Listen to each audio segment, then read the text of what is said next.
ठीक है, 2 मिनट चालू करते हैं हम लोग।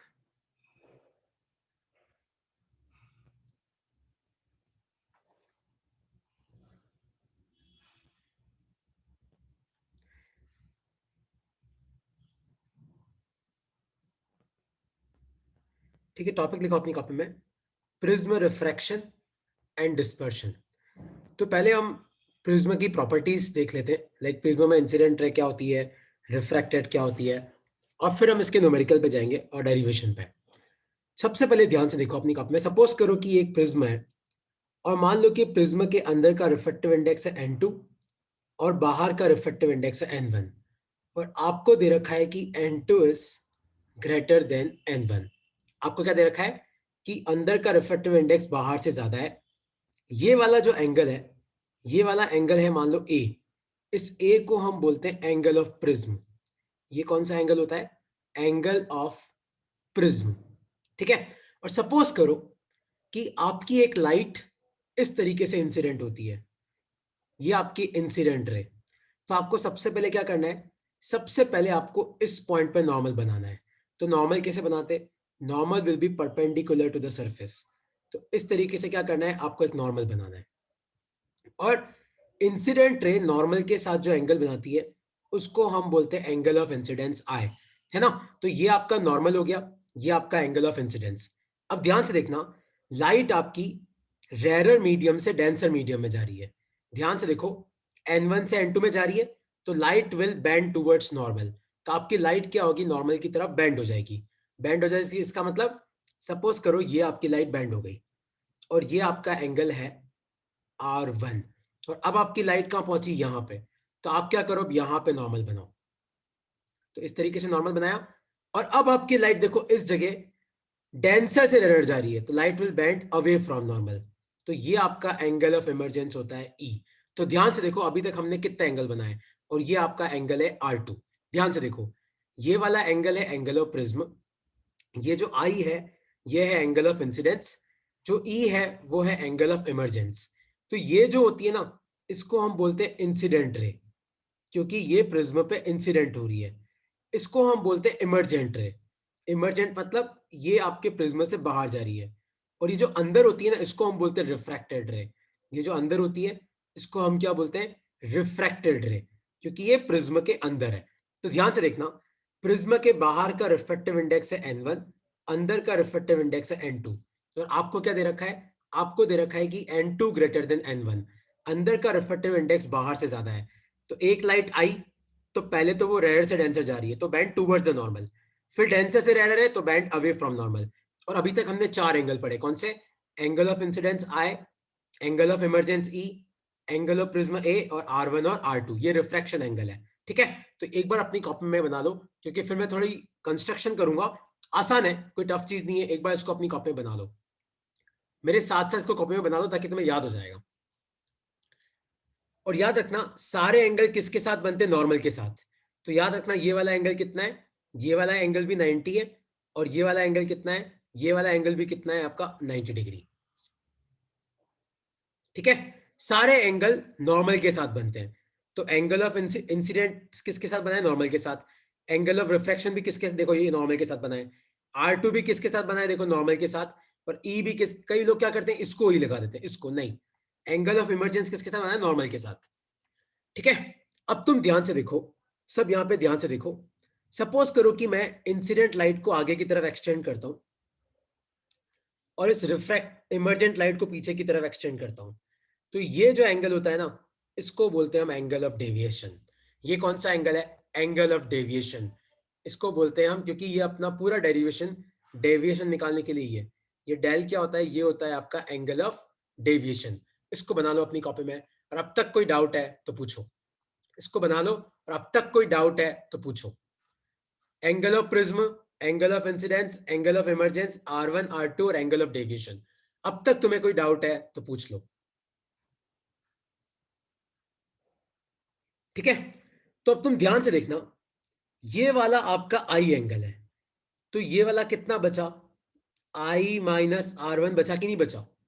ये आपका ई एंगल है, तो वर्टिकली अपोजिट देखोगे तो ये पूरा आपका ई है, लेकिन इसमें R2 गया, तो ये वाला एंगल कितना बचा, ई माइनस आर टू बचा। तो याद है exterior angle is equal to sum of opposite interior angle. तो अगर आपका डेविएशन वाला एक्सटीरियर एंगल है तो अपोजिट इंटीरियर एंगल कौन से, I minus R one plus E minus R two. तो डेविएशन का फॉर्मूला क्या आया, ध्यान से देखो, I plus E minus R one plus R to.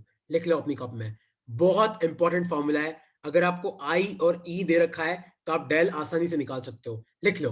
और किसी को इस फॉर्मूले में कोई डाउट है तो पूछो, मैं वापस एक्सप्लेन कर देता हूं कि मैंने ये फॉर्मूला कैसे लिखा। Because exterior angle is equal to sum of opposite interior angle. तो तुम ध्यान से देखो, यहां पे इस तरीके से एक ट्राइंगल बन रहा था और आपका ये वाला एंगल क्या था, आई माइनस आर वन, ये वाला एंगल क्या था, ई माइनस आर टू, और ये आपका डेविएशन है। तो एक्सटीरियर एंगल क्या होता है, exterior angle is sum of opposite interior angle. तो आपका ये कितना आ जाएगा, देखो I plus E minus R one plus R two, इस तरीके से निकाला। किसी को इसमें कोई डाउट है तो पूछो और लिखते जाओ साथ साथ। छोटा सा डेरिवेशन है लेकिन बहुत इंपॉर्टेंट है, लिख लो इसको। और अब तक कोई डाउट है तो पूछो।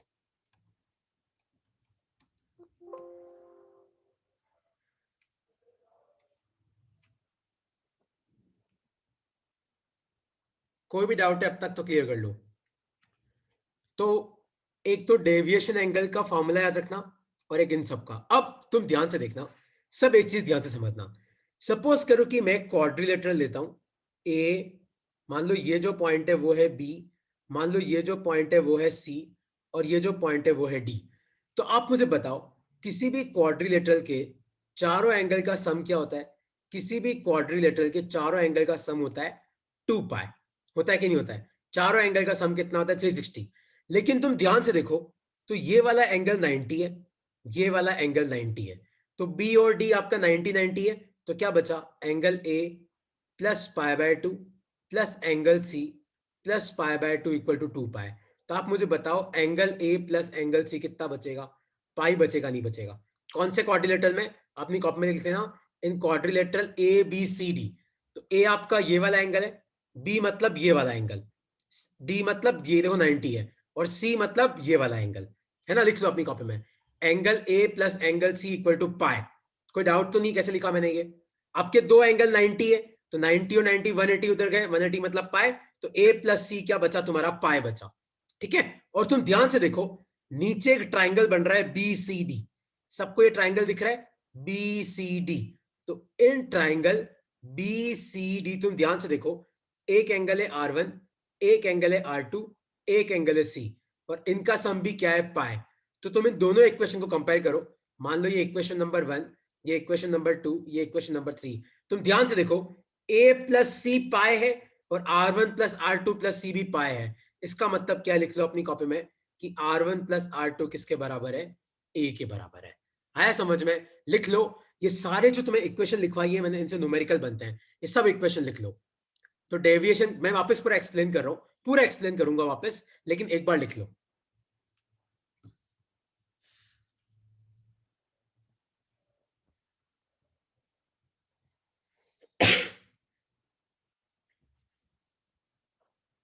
ठीक है, तो वापस पूरा एक्सप्लेन करता हूं मैं, वापस आपको पूरा एक्सप्लेन करता हूं, एक सेकेंड। हाँ वापस आप समझना, मैं पूरा एक्सप्लेन कर रहा हूं, जस्ट गिव मी 1 सेकेंड। मैं वापस एक ट्राइंगल ड्रॉ कर देता हूं यहाँ पे।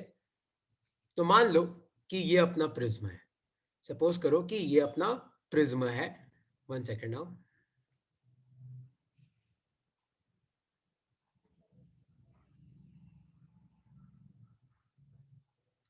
ठीक है, और मान लो कि अब अपनी इंसिडेंट रे आ रही है, मान लो कि ये अपनी इंसिडेंट रे।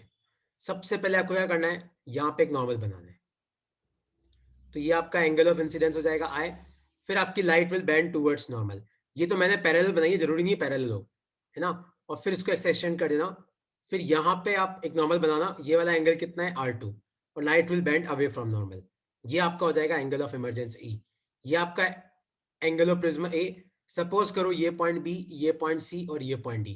ध्यान से देखो, तो in quadrilateral ABCD angle A plus angle B plus angle C plus angle D कितना है, 2 पाई।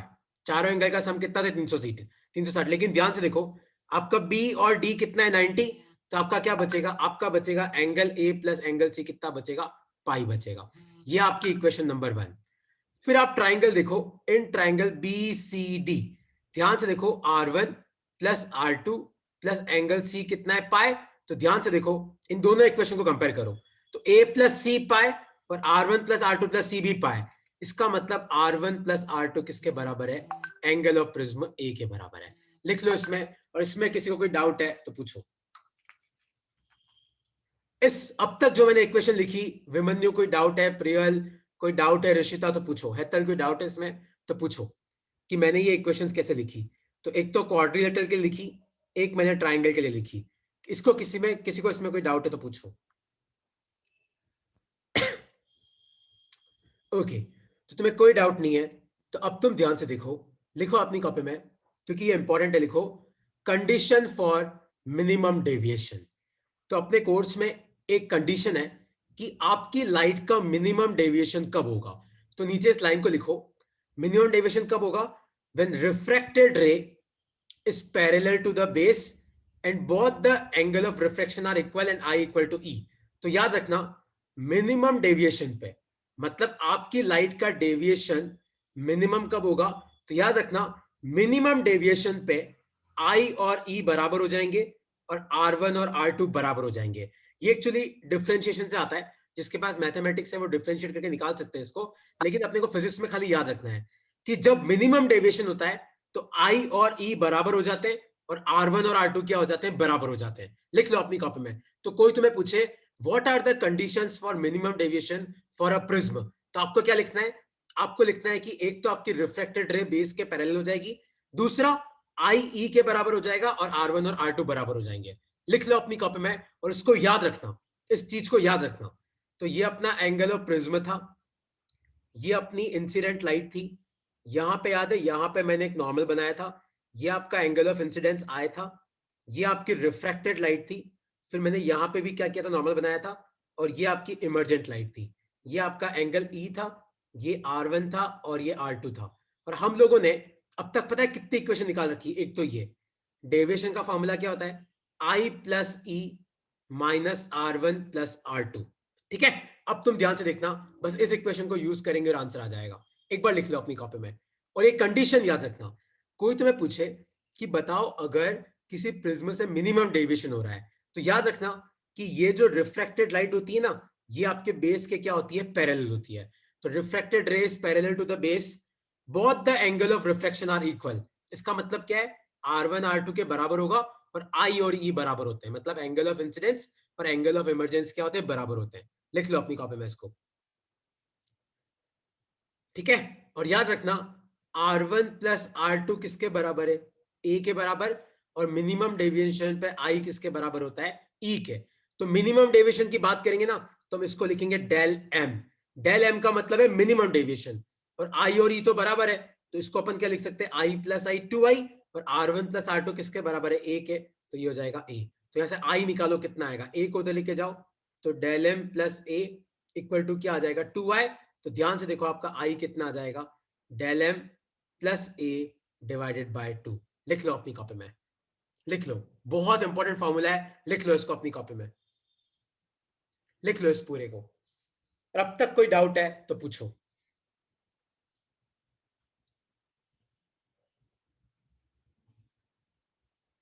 अब तक कोई भी डाउट है तो पूछो।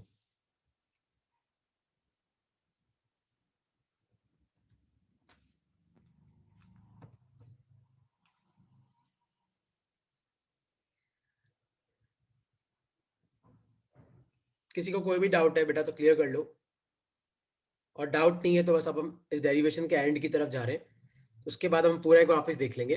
तो अब तुम सब ध्यान से देखना।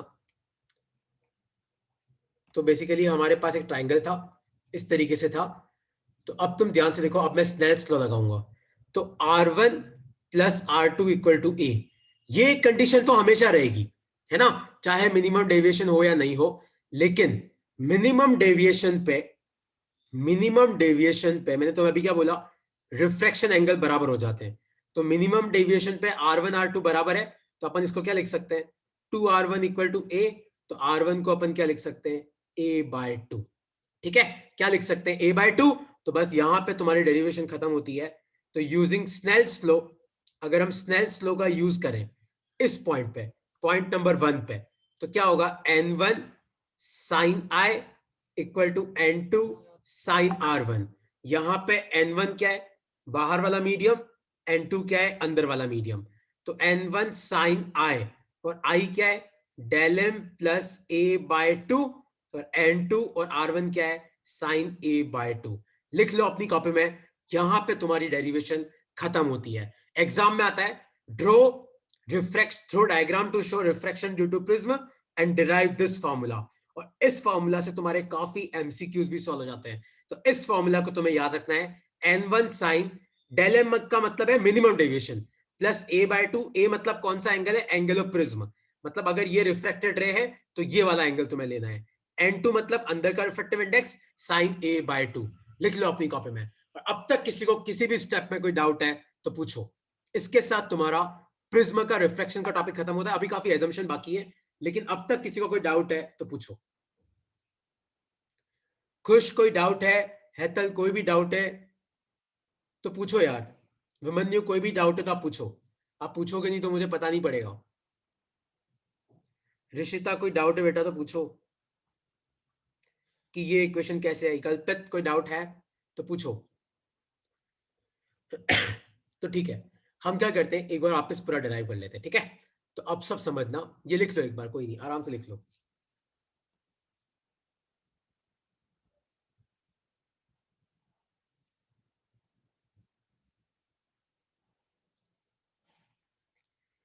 और इसमें अब तक कोई डाउट है तो पूछ लो। कामाक्षी समझ में आया पूरा कि नहीं समझ में आया? ठीक है, मैं एक बार पूरा आ गया सर। मैं पूरा वापस करा देता हूँ, कोई दिक्कत की बात नहीं है। जिया जी बड़ी जरूरी है, हम एक बार आधी क्लास हो जाती तो जिया जी क्योंकि मम्मी नहीं है तेरी। अरे यार ठीक है, अब तुम सुनना, एक बार मैं पूरा वापस करा रहा हूँ। सपोज करो कि ये हमारा प्रिज्म है। देवांश आप समझना क्योंकि आप थोड़ा लेट ज्वाइन हुए थे। और ये अपनी इंसिडेंट रे है, ठीक है। सबसे पहले आपको क्या करना है, सबसे पहले आपको एक नॉर्मल बनाना है, और ये आपका एंगल ऑफ इंसिडेंस से आए। और मान लो बाहर का रिफ्लेक्टिव इंडेक्स n1 है, अंदर का n2 है। तो पहले आपकी लाइट क्या करेगी, और आपको दे रखा है कि n2 ग्रेटर देन n1 है, मतलब अंदर वाला डेंसर है, बाहर वाला रेयर है, तो light will bend towards the normal. तो आपकी लाइट क्या करेगी, इस तरीके से नॉर्मल के पास आ जाएगी। तो ये आपका एंगल ऑफ रिफ्रैक्शन है r1। और फिर यहां पे नॉर्मल बनाओ, ये वाला आपका एंगल है r2। अब आपकी लाइट प्रिज्म के अंदर से बाहर जा रही है, तो light will bend away from normal. तो ये आपका एंगल ऑफ इमरजेंस है E, और ये आपका एंगल ऑफ प्रिज्मा है A, ठीक है। और फिर अपन डेविएशन एंगल कैसे निकालते हैं, आप इंसिडेंट रे को आगे खींच दो, आप इमरजेंट रे को पीछे खींच दो, तो ये होता है तुम्हारा एंगल ऑफ डेविएशन डेल्टा, ठीक है। ये पूरा I है, ये R1 है, तो ये पूरा I होगा, तो ये वाला एंगल कितना बचा, I माइनस R1, और ये वाला एंगल कितना बचा, E माइनस R2। तो आपका डेविएशन एंगल किसके बराबर हो जाएगा, I minus R1 plus E minus R2, because exterior angle is equal to sum of opposite interior angle. तो यहां से अपन डेविएशन को क्या लिख सकते हैं, I plus E minus R1 plus R2। फिर आप कौन सा क्वाड्रिलेटरल लो, ABCD। तो इसमें अगर तुम चारों एंगल प्लस करोगे ना, A plus B plus C plus D, तो वो 2 पाई होगा। लेकिन अपने को पता है, मान लो कि ये पॉइंट B है, ये पॉइंट C है, ये पॉइंट D है, तो ये वाला एंगल 90 है। ये इस तरीके से बन रहा है क्वाड्रिलेटरल, इस तरीके से। तो ये एंगल ऑफ प्रिज्म, ये C, ये 90, ये 90। तो B और D 90 90 है, तो उसे पाई चला गया। तो A प्लस C कितना आया, पाई। और नीचे वाला ट्राइंगल होगा ना, ये BCD, तो इसमें 3 एंगल है, R1 plus R2 plus C equal to pi. तो यहां से A किसके बराबर आएगा, A किसके बराबर आएगा, R1 प्लस R2। तो ये जितनी इक्वेशन लिखी हुई है ना मैंने, ये वाली और ये वाली, ये सब हमेशा एप्लीकेबल है। लेकिन मिनिमम डेविएशन पे क्या होता है, तुम्हें याद रखना है कि अगर आपकी लाइट का डेविएशन मिनिमम हो रहा है, तो मिनिमम डेविएशन पे I और E बराबर हो जाते हैं, R1 और R2 बराबर हो जाते हैं। तो R1 R2 बराबर है, तो R1 प्लस R2 A है, तो इसको हम लिख सकते हैं 2R1 A। तो R1 कितना आ जाएगा, A बाय 2। और मिनिमम डेविएशन पे I E बराबर है, तो डेल का फॉर्मूला क्या होता है, I plus E minus R1 plus R2। लेकिन मिनिमम डेविएशन पे, मिनिमम डेविएशन को डेल एम लिखना, तो I और E तो बराबर है, तो ये तो हो जाएगा 2I। पर R1 प्लस R2 क्या होता है, A को उधर लेके जाओ, तो डेल एम प्लस A कितना हो गया, 2I। तो आपका I कितना आ जाएगा, del M plus A by 2। ठीक है, और फिर अपने को क्या करना है, फिर अपने को स्नेल्स लॉ लगाना है। स्नेल्स लॉ मतलब जैसे यहां पे देखो, यहां पे Snell's law, using Snell's law इस पॉइंट पे, तो n1 sin i equal to n2 sin r1, तो बस इसको पुट कर देना है, इससे तुम्हारा ये फॉर्मूला निकल के आ जाएगा। किसी को अब इन सब में कोई भी डाउट है तो पूछो कि मैंने ये फॉर्मूला कैसे डिराइव किया। सर अगर व्हाइट लाइट को यूज करें तो उसमें कैसे पता चलेगा कि अगर मुझे जैसे मैं ब्लू आ रहा हूँ कलर का व्हाइट लाइट पे, मैं आ डेविएशन रहा मिला हूँ व्हाइट था। लाइट पे, मैं आ रहा हूँ व्हाइट लाइट पे, मैं आ रहा हूँ, वो पूरा टॉपिक ही अलग से। तो अब तक हमने ये फॉर्मूला डिराइव कराया, n1 sin a plus del m by two equal to n2 sin a by two, है ना। और डेल m का मतलब क्या होता है, डेल m का मतलब है जब मिनिमम डेविएशन हो रहा है, डेल m का मतलब मिनिमम डेविएशन। अब सपोज करो कि एंगल्स आर वेरी स्मॉल, जैसे मान लो कि आपके प्रिज्म का एंगल बहुत छोटा है, suppose angles are very small, तो याद है अगर एंगल बहुत छोटा होता है तो साइन थीटा को अपन क्या लिखते हैं, थीटा, तो यहाँ पे n1, और साइन थीटा को थीटा लिखते तो यहाँ पे क्या आ जाएगा, a plus del m by two, और यहाँ पे क्या बचेगा n2, और साइन a बाय टू की जगह a बाय टू, 2 से 2 गया, तो ध्यान से देखो आपका क्या इक्वेशन बना, इसको ओपन करो तो ये आ जाएगा n1a plus n1 del m equal to क्या बचा, n2a। तो आप इसको उधर भेज दो, किसको आपके n1 को उधर भेज दो, n1a को, तो ध्यान से देखो आपका क्या बचेगा, आपका बचेगा डेल m n1, और यहां पे आप a कॉमन ले लो, ब्रैकेट में क्या आ जाएगा, n2 माइनस n1 आ जाएगा, तो यहाँ पे आप n1 को नीचे भेजो, तो आपका डेविएशन कितना आ जाएगा, a, और n1 नीचे आएगा तो इसको अपन लिख सकते हैं n2 अपॉन n1 माइनस 1। लिख लो इस फॉर्मूले को। ये फॉर्मूला कब एप्लीकेबल है, when a is very small, जब आपका एंगल ऑफ प्रिज्म बहुत छोटा होता है तब। तो हमने क्या किया, ये जो फॉर्मूला हमने डिराइव किया था, अगर आपके एंगल बहुत छोटे होते हैं तो साइन थीटा किसके बराबर होता है, थीटा के, तो n1 sine a plus del m by two, तो साइन थीटा थीटा होता है, तो साइन हटा दिया, तो यहाँ पे a plus del m by two बच गया, यहाँ पे a बाय टू, 2 से 2 कैंसिल कर दिया, है ना। फिर क्या किया, ब्रैकेट को ओपन कर दिया, और इस n1a को मैंने उधर भेज दिया, तो n2a minus n1a, a common आ गया, n2 माइनस n1, और फिर n1 को मैंने नीचे भेज दिया, तो आपका फॉर्मूला क्या बचा डेल m क्या आया, a n2 by n1 minus 1। ये फॉर्मूला कब यूज करना है, जब आपका एंगल ऑफ प्रिज्म बहुत छोटा होता है ना। लिख लो अपनी कॉपी में, लिख लो इसको अपनी कॉपी में, ये वाला फॉर्मूला कब यूज करना है, जब a बहुत छोटा होता है और एंगल ऑफ प्रिज्म छोटा होता है ना, तो कई बार क्वेश्चन में खाली डेविएशन ही पूछते हैं, वो मिनिमम डेविएशन वर्ड यूज नहीं करते हैं। तो अगर एंगल छोटा है तो आप सीधा ये फॉर्मूला यूज कर सकते हो, ये वाला, deviation equal to a n2 by n1 minus 1।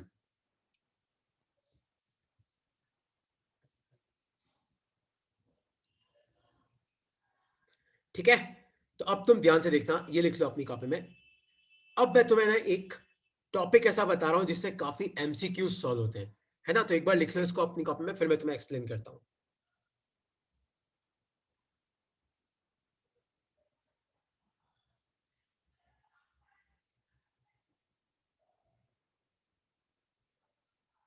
ठीक है, तो अब तुम सब ध्यान से देखना, एक चीज समझना, पहले एक चीज को समझना।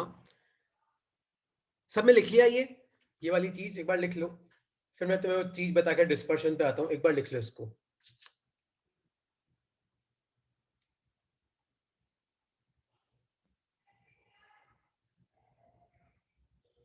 ठीक है, तो लिखो अपनी कॉपी में कि रिफ्रैक्टिव इंडेक्स,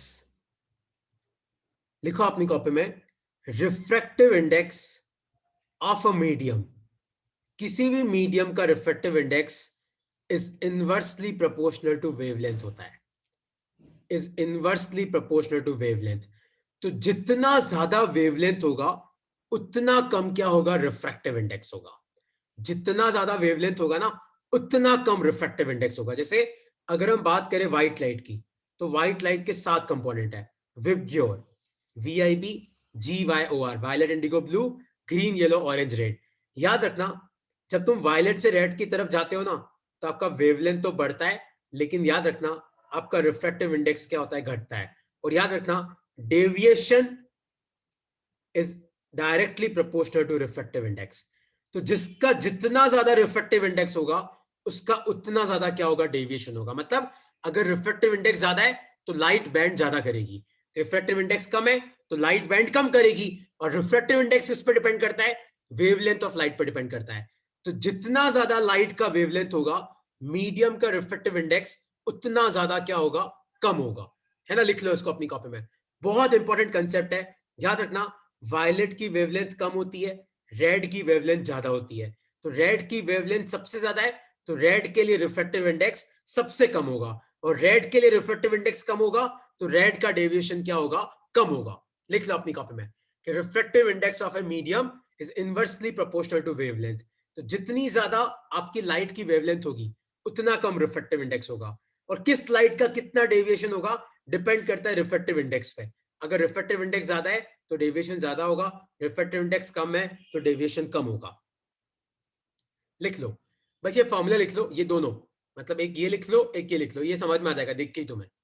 और हाँ, कई बच्चों को ये नहीं पता होता है कि विबग्योर में वेवलेंथ किसका ज्यादा है। तो याद रखना, लाल कलर की लाइट का वेवलेंथ सबसे ज्यादा होता है, वायलेट कलर की लाइट का वेवलेंथ सबसे कम होता है। तो अब तुम आते हैं लास्ट टॉपिक पे, वो है डिस्पर्जन। तो देखो, when white light is pass through a glass prism, it splits into spectrum of colour which is termed as dispersion of light. तो सपोज करो कि आपकी इनकमिंग लाइट व्हाइट लाइट है, तो व्हाइट लाइट के 7 कंपोनेंट होते हैं। अभी हमने देखा कि मीडियम का रिफ्रैक्टिव इंडेक्स अलग अलग लाइट के लिए अलग अलग होता है। तो ध्यान से देखो, लाल कलर की लाइट का डेविएशन सबसे कम हो रहा है और वायलेट का डेविएशन सबसे ज्यादा हो रहा है। क्यों? डिस्पर्जन क्यों होता है? लिखो अपनी कॉपी में, डिस्पर्जन हैपेंस बिकॉज, डिस्पर्जन क्यों होता है वो इंपॉर्टेंट है। डिस्पर्जन क्यों होता है? क्योंकि मीडियम का रिफ्रैक्टिव इंडेक्स अलग अलग कलर की लाइट के लिए अलग अलग है। तो लाल लाइट के लिए रिफ्रैक्टिव इंडेक्स कम है, तो ध्यान से देखो लाल का डेविएशन कितना कम हुआ, और वायलेट का डेविएशन कितना ज्यादा हुआ, देखो इतना ज्यादा। तो डिस्पर्जन हैपेंस बिकॉज, कोई तुम्हें पूछे कि डिस्पर्जन क्यों होता है, dispersion happens because refractive index of medium, refractive index of medium is different for different colors। तो अलग अलग कलर की लाइट के लिए रिफ्रैक्टिव इंडेक्स अलग अलग होता है ना? और जैसे लाल कलर की लाइट के लिए रिफ्रैक्टिव इंडेक्स कम है तो लाल का डेविएशन कम होगा, वायलेट कलर की लाइट के लिए रिफ्रैक्टिव इंडेक्स ज्यादा है तो वायलेट का डेविएशन ज्यादा होगा। तो कोई तुम्हें पूछे what do you mean by dispersion, तो when white light is pass through a glass prism, it splits into a spectrum of colour which is called as dispersion of light. ठीक है? फिर कोई तुम्हें पूछे कि डिस्पर्जन क्यों होता है, dispersion happens because refractive index of medium is different for different colour. अलग अलग कलर की लाइट के लिए रिफ्रैक्टिव इंडेक्स अलग अलग होता है, इसलिए क्या होता है आपका? डिस्पर्जन होता है। और याद रखना कि रिफ्रैक्टिव इंडेक्स इनवर्सली प्रोपोर्शनल किसके होता है? वेवलेंथ के, और डायरेक्टली प्रोपोर्शनल किसके होता है? डेविएशन के। जिसका जितना ज्यादा रिफ्रैक्टिव इंडेक्स, उसका उतना ज्यादा क्या होगा? डेविएशन होगा। इस कंसेप्ट को तुम्हें याद रखना है कि डिस्पर्जन का मतलब क्या है और डिस्पर्जन क्यों होता है। और ये डायग्राम तुम याद रखना जो मैंने यहां पे बना रखा है। इसमें किसी को कोई डाउट है तो पूछ लो।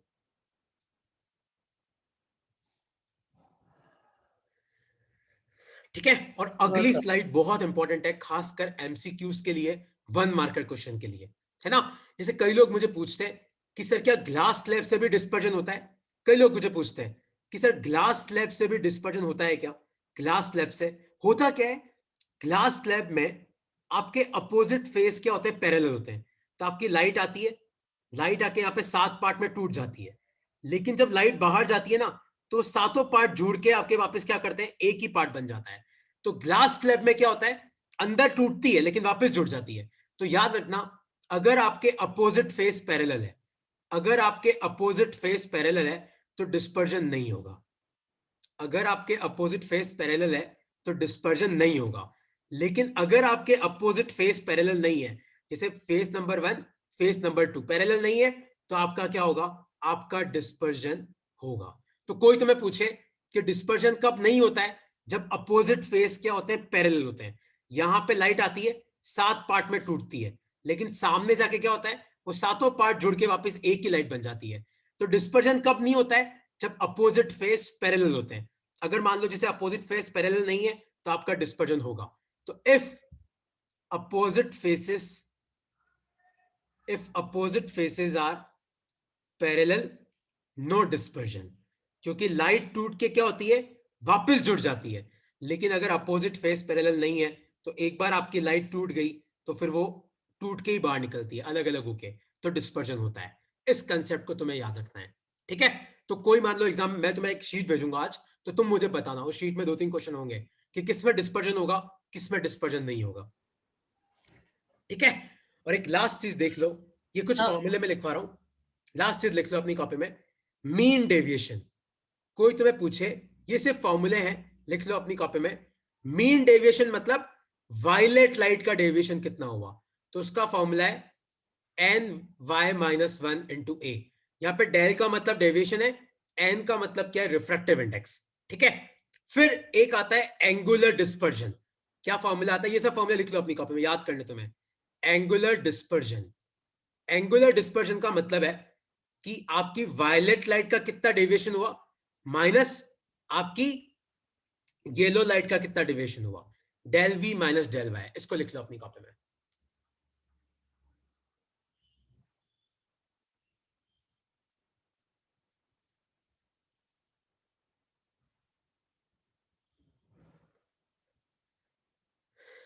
ठीक है, अच्छा एक काम करते हैं हम लोग। हाँ पूछो। सर 12th नंबर की स्लाइड पे जा सकते हैं? हाँ पूछो। हाँ सर, मैं ये पूछ रहा था कि जैसे अगर हम ग्लास स्लैब को ऐसे एक 3D फिगर मानते हैं, अब ये जो डिस्पर्जन हो रहा है, अगर हम दूर से मतलब हम अपनी तरफ से देखेंगे तो क्या हमें बाहर से व्हाइट लाइट निकलती हुई दिखाई देगी या अलग अलग कलर्स बाहर निकलते हुए यहाँ दिखाई पे देंगे? देखो व्हाइट दिखाई देगी, यहाँ पे देखो व्हाइट दिखाई यहाँ पे देगी, व्हाइट दिखाई देगी। लेकिन हाँ अंदर अगर तू किसी अच्छे माइक्रोस्कोप या अच्छे इलेक्ट्रॉन माइक्रोस्कोप देखेगा तो अंदर लाइट 7 पार्ट में टूटती है, लेकिन बाहर आते वक्त वापस 7 पार्ट जुड़ के एक ही पार्ट बन जाता है ना। ये ओके सर। जैसे मान लो कि एक क्वेश्चन मैं तुम्हें पूछूंगा, आप सब लोग एक्सप्लेन करना कि ये एक लेंस है, इसका रेडियस ऑफ कर्वेचर r1, इधर रेडियस ऑफ कर्वेचर r2। मान लो ये आपका एक ऐसा लेंस है, मान लो इधर रेडियस ऑफ कर्वेचर r1, इधर रेडियस ऑफ कर्वेचर r2। मान लो ये आपका एक लेंस है जिसमें दोनों तरफ रेडियस ऑफ कर्वेचर सेम है, r1 और r2। और मान लो कि ये आपका एक लेंस है इस तरीके से, मान लो r1 और r2। मैं तुम्हें पूछूं कि इन चारों केस में कहां पर डिस्पर्जन होगा और कहां पर नहीं होगा। देखो पहले केस में तो आपके फेस पैरेलल ही नहीं है, तो यहां तो डिस्पर्जन होगा। दूसरे केस में आपके दोनों फेस ऐसे हैं लेकिन दोनों का रेडियस सेम नहीं है, तो यहां पे भी डिस्पर्जन होगा। यहाँ पे R1 और R1 है। तीसरे केस में ये दोनों फेस पैरेलल भी है और ध्यान से देखो दोनों का रेडियस सेम है, तो यहां पे डिस्पर्जन नहीं होगा। और चौथे केस में तो ये पैरेलल ही नहीं है, तो यहां पे डिस्पर्जन होगा। तो इस तरीके से पता पड़ता है कि कब डिस्पर्जन होगा और कब डिस्पर्जन नहीं होगा। सर सर्कुलर अगर कोई बॉल है उसके अंदर भी व्हाइट लाइट पास करे तो सेम ही हाँ रहेगा? इसमें होगा, इसमें लाइट 7 पार्ट में टूट जाएगी और ये रेनबो ऐसे ही तो बनता है, ठीक है। अच्छा वो डिस्पर्सिव पावर वाली स्लाइड में नेक्स्ट क्लास में डिस्कस करता हूँ, क्योंकि अपने एनसीईआरटी और कुछ फॉर्मूले में एनोमली है, तो मैं एनसीईआरटी वाले फॉर्मूले तुम्हें लिखवा दूंगा। तो आज हम लोगों ने बेसिकली क्या किया, रिफ्लेक्शन ड्यू टू प्रिज्म का डायग्राम, उसकी डेरिवेशन, एंगल छोटा है तो क्या इक्वेशन बनती है, डिस्पर्शन का मतलब क्या है, डिस्पर्शन कब होता है कब नहीं होता है। तो नेक्स्ट क्लास अपनी डिस्पर्सिव पावर पे है और नेक्स्ट क्लास में हम लोग पढ़ेंगे माइक्रोस्कोप, ठीक है। और इसमें कोई डाउट है रिफ्लेक्शन ड्यू टू प्रिज्म में तो पूछ लो।